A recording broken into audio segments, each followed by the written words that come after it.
The fall of Honkai Star Rail. How Castorus broke the entire community. Global passive. It's a Glaive Kyo video, which means I'm going to like it before I even watch it. Glaive Kyo, please be single. Please respond to my Okay, I need to relax. I don't know when this whole romance thing happened between me and Glaive, but I think it is so funny. Have you ever wondered what makes a game feel alive? Not just the graphics or the grind, but that I feel alive when I hear Glaive Kyo's voice. spark. The moment you realize you're part of something bigger, you see the potential, you're investing in a set of characters that pull you in and won't let go. It is a magic trick, really. Developers spend years perfecting it, balancing rewards and challenges like a tightrope act. But what happens? Hey, yo, Finon looks great, man. I wonder what he's gonna do. I wonder what Finon's gonna do, guys. Yeah, you guys hear anything about that? I don't know. I guess we'll figure it out. But man, I can't wait for his release, man. They renounced that, by the way. But they thought about it, didn't they? And I'll be real, once they thought about it, they're gonna do it. Rope act. But what happens when that balance tips? Not by accident, but by design. We'll At never the start, know. we all cheered, Genshin could never, a free 5-star character that doesn't suck. 10 free pulls every patch. We all love this game. But then, Dude, do y'all remember how good Honkai Star Rail was when it came out? Oh my god, it was so fucking good. Oh my god, I remember that. Finally, a game that respects us. You know what I think the death of Honkai Star Rail was for me? Xiao Ji. I do. You know what? You know what's crazy? I think I would be willing to overlook the game state currently if they were to just fire Xiao Ji and I was get a summary of all of Ampharos and start in 4.0. Like Xiao Ji's story writing. Guys. The new main story quest for 3.2, 8.5 hours. Oh my God. If you need 8.5 hours to tell a compelling story, God, you're retarded. Straight up. You're not a writer. You're just a fucking yapper. Like, that's insane. Guys, do we remember the 20 hours of Pentacone? Holy fuck. Dude, legit, get Xiao Ji the fuck out of there. Do you remember how long Adventurine's quest was? For no fucking reason. Guys, I want to say this for real quick, and I want to pull this up. You can watch the Minecraft movie nearly 6 times before you finish Honkai Star Rail 3.2. Now, let me ask you a question. Does anybody here want to watch the Minecraft movie 6 times? Okay, well, that's a bad example. Minecraft movie is the best movie of all fucking time. Of course you do. But do you get what I'm saying? That's fucking ridiculous. And it's not like it's 8 hours of pure peak. It's like 7 hours of yapping into a good 7-minute cutscene. You know? But Chicken Jockey 6 times! Oh my God! What's going on, gamers? If you're looking to level up your game in a safe, fast, and reliable way, then let me introduce you to ldshop.gg, your one-stop shop for all things gaming. All you need is your server ID, game ID, and you're ready to start topping up your game. It's that simple. No hassle, no stress, just smooth transactions straight to your account. So here's how it works. Just choose what you want, go through secure top-up process, and boom! You'll see your rewards show up right in-game. It's that easy, and you get what you paid for, guaranteed. And guess what? If you register using my link, you get 10% off coupon and 5% off coupon. That's up to $50 in saving. Then you can use your savings to spend more. Go ahead and treat yourself to something special. Oh, and pro tip, spend over $80 and you'll unlock a VIP membership which comes with free rewards like a supply pass. Right now, LD Shop has an exclusive deal on the all-in-one bundle and limited 6480 plus 1600 pack, both at 15% off compared with other items. It's a daily limited offer and will only be available for 3 days, so grab it while you can. And yes, you can stack coupons on top of that for even more discounts. So, don't miss out on these deals. Hit that link in the description, head over to ldshop.gg and start saving today, gamers. Game in, game out, game on. and a single decision, a single character that doesn't just shift the game, it fractures the people playing it. And that is where we are at with Honkai Star Rail. Something called a global passive, a perk tied to a character named Castorus, has turned a community into a battleground. It is not about power levels or meta stats anymore. It is about broken trust, failed expectations, and a backlash that is louder than anyone saw coming. How this gacha game went from being one of the greatest in the genre ended up as being one of the worst in a span of 2 years. Well, it all started with a beta test. It is weeks before. Now, I will say, all things considered, and I do mean this, I think if you are enjoying what Honkai Star Rail has, don't let anybody stop you. But for me, I just feel like I'm getting my time wasted right now. And I think a lot of people feel that way, but that's just me. For Castoras's official reveal, and the 3.2 patch of Honkai Star Rail is still in its beta testing phase. You know, that secretive stage where only a handful of insiders get a peek at what is coming. Except this time, the lid blew off early. Whispers about Castoras's global passive started leaking out. First in the hushed corners of Discord, then exploding across platforms like wildfire. But what's crazy about this is that it wasn't just the usual beta nerds dissecting this. Big name content creators, people who don't typically touch leaks with a 10-foot pole, jumped in head first. Even some of those tied to I was still shocked it ever made it to live. I really, really, really thought that it would never make it to live. But all things considered, even if it didn't, and I don't know if I'm alone on this, I think I would have stopped playing regardless. I just cannot be fucked to do that disaster dialogue filled story.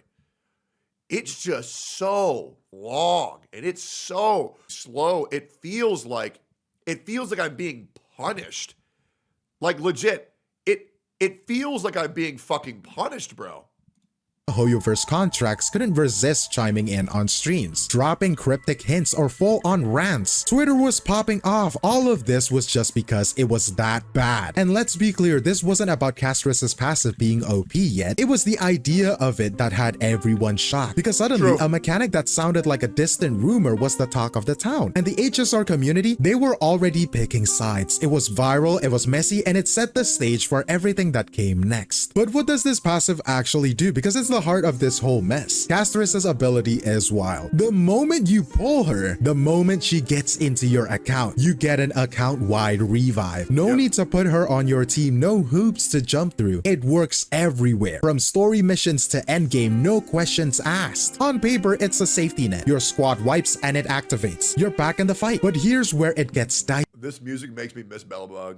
Some players are shrugging it off, saying, it's not that strong, just don't die, forehead. Fair point. But then there's the other side, and it's a loud one. This isn't about Castro. For now, just wait till enemies get stronger, tuned around, one-shotting one character.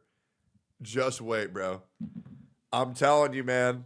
I'm telling you, once global passives are introduced, they're going to start balancing characters around that global passive. Alone. It's about what comes next. If Hoyoverse can slap a revive global passive on a character you just pay for, what is stopping them from dropping speed boosts, critical rate buffs, or even why stop at gameplay? A global passive that lets you skip story quests. And that is not even the worst. Yeah, they ain't gonna do that one. Part. Because what if Hoyoverse just balances the enemy, the end game, based on these global passives? They're gonna do that one. In mind. Ooh, wouldn't it be nice if you have a revive global passive? Yup, there you go. You make a problem, you sell the solution. The possibilities are endless, and that is the fear. A precedent that turns HSR into a pay-to-win nightmare. It is a meta shift where pulling the right character isn't just an advantage, it's a necessity. And here's the thing that I don't get. Do they think if they didn't have a global passive, that people wouldn't have pulled? You know what I'm saying? The character looks incredible. The character plays incredible. Do they really think they needed that extra boost to sell it? Fuck no. That's why I just don't get why the fuck they did it. It just makes no sense. When a game's balance starts tilting toward your credit card, well, that is when the real fight begins. And fight they did! Before Hoyoverse even confirmed this thing, the backlash was deafening. For weeks, forums were a war zone. Twitch streams were soapboxes, and social media? Absolute pandemonium. Players weren't just annoyed, they were done. You had threads dissecting every angle of this passive. I'm going to explain something that he just said because I have a feeling that I have a lot of young people watching this issue who don't get it. What soapboxing means? Do we all know what soapboxing means? So when they say Twitch streams become soapboxes, back in like the 1800s, people would go into town square and put a soapbox on the ground and they would stand on it so they'd be above everybody else. And those people would be like very religious who are trying to spread their message and like warn people of like the disaster that's about to come. Right? That's what soapboxing means, is to kind of just like, you know, it's an old reference to the 1800s of trying to, you know, spread your opinion around like that. So hopefully that makes sense. Creators streaming hours and debating about the direction of where Honkai Star Rail is going, and videos on YouTube Not necessarily religious though. Yeah, but just for like serious issues. spreading this warning around. But it didn't stop with HSR diehards. Word spread fast, and soon other gacha communities, Genshin, Wuthering Waves, Arknights, you name it, were peering over the fence, shaking their heads. This wasn't just about one game anymore. It was a flare-up of frustrations with Hoyo versus whole playbook, power creep, HP bloat, and now this. It felt like a breaking point, like the community was finally ready to draw a line in the sand. The question was, would the devs listen, or would they double down? After weeks of speculations and shouting matches online, Hoyoverse finally stepped up. About a week ago, March 30th, they announced it. Casteris's global passive, it is real, and it is staying, and they are not blinking. You would think that they would at least pretend to hear the uproar, but no. They went full steam ahead like they didn't care. And as you would imagine, the fallout hit fast. The live stream right now, as I am recording this, has 9,000 dislikes. And for reference, that is the most dislikes Honkai Star Rail has ever gotten, not just on their live. Somebody link me that. Wait, I need proof of that. Is it actually the most disliked live stream ever? HSR dev live stream. Wow. Dude, I always feel like I'm alone on these serious issues. This actually makes me feel quite good. This makes me feel like it's not just me who's worried about this. Now, obviously, the majority of people don't fucking care, but a lot of people do. And so hopefully I did them justice of at least being able to voice the concerns that other people just simply aren't.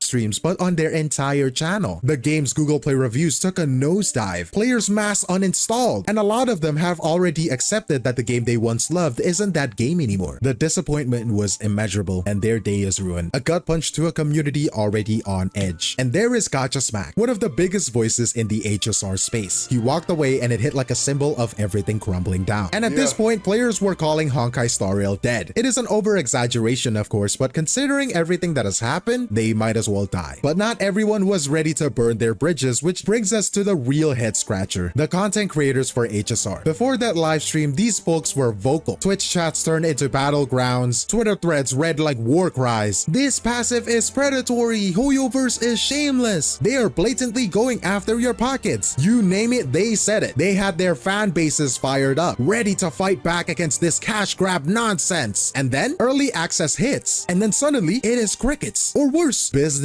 as usual. Some of these same voices who swore they would never support a predatory practice like this are out here streaming Casteris, swearing they will be polling for her, acting like last month never happened. And What's a word?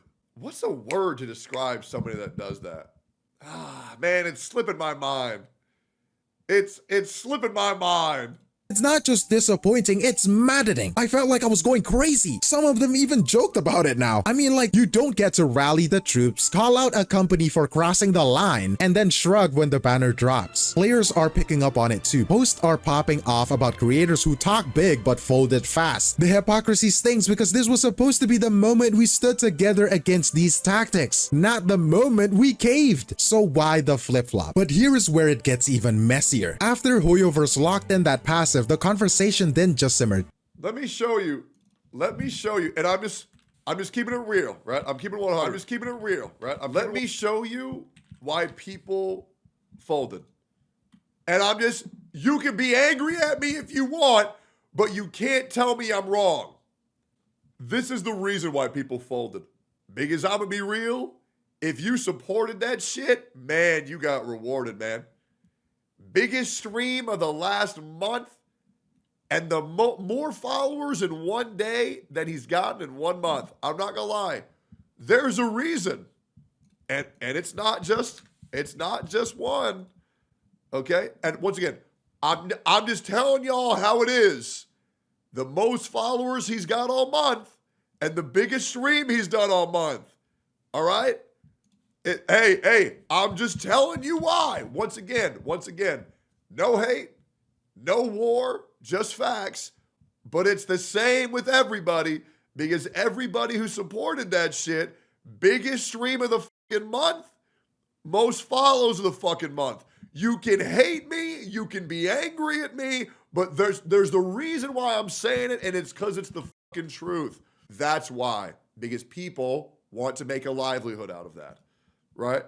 Once again, You can pull whatever you want for, but people need to understand the business incentive that there is to support these malpractices, because people don't give a fuck. And at the end of the day, Brax, Box, and Mr. Pokey's job is to, some people would call shill HSR. Some people would simply say play HSR. However, I will say, for me, and I'll pull this up. I went live for 30 minutes. And I reached the highest peak of my stream at 8,000 viewers by also going in there. But then I said, I'm not going to pull. I'm good. I do think there are ways to work around these things to where you can still get your cake and eat it too. But there's a reason why I didn't get showered in fucking followers, because I didn't say, hey guys, this thing's great. But if I did, man, I would have been rewarded so hard. The Hoyo-verse tribalisms is so insane.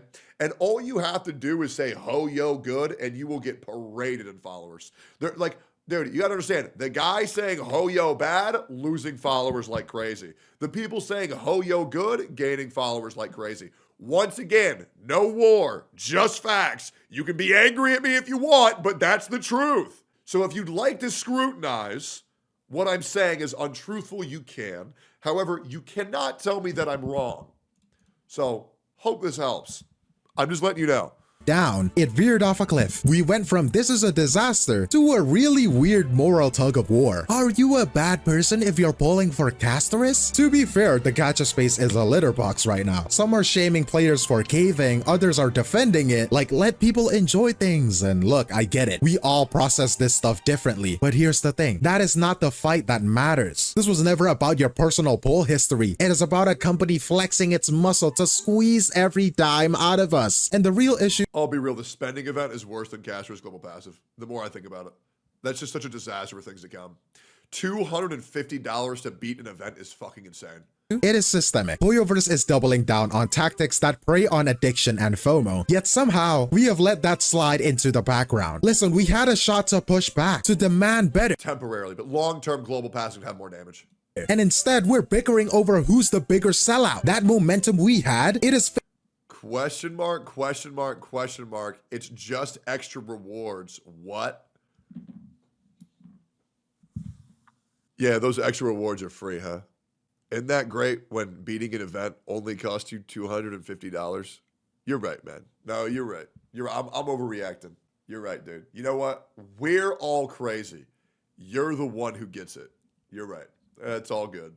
Fading fast, and it is a kick on the nuts to watch a chance for real change slip through our fingers. So where does that leave us? Alright, let's get a little vulnerable here, because this one hits close to home. I am sad about Honkai Star Rail. You can call me a hater, a cynic, whatever, I can take it, right? But watching a game people cared about slide into this shameless money-hungry spiral, it is a gut punch. And the content creators, people like me, rowing the same boat, I feel for them. At one point, we were all in sync, shouting from the rooftops about how predatory this game was, how we shouldn't let Hoyoverse off the hook, but now it is like we're drifting into different shores. I see them heading toward that cash grab island and I feel powerless, and I think there's a lot of people feeling the same split, disappointed but torn. But that leaves us with the big questions. Can we still push back? Is there any way to demand better for players, for creators, or are we too far gone? I still remember what HSR was. It was great back then, but what it's becoming, that is a question mark I can't shake. So where do we go from here? I am not here to guilt trip anyone. That is not the kind of message I want to convey. But if this mess has— Oh, why are you letting your chat do this? Oh, because it's funny? He's the one who wanted to go PvP mode in my chat. Hey, what do you want me to say, man? Hey, not my fault. You got to understand, if you say some dumbass shit, people aren't going to like it. It is what it is. I don't even know the guy. As you fired up, there is stuff you can do. Even though the companies are not listening to you, I mean, proven, right? The least you can do is support the creators. The people who are pivoting out of the game like Gacha Smack. Watch their other videos, man. Videos about other gacha games. I heard people are going into wizardry now. Yes! Yes, dude!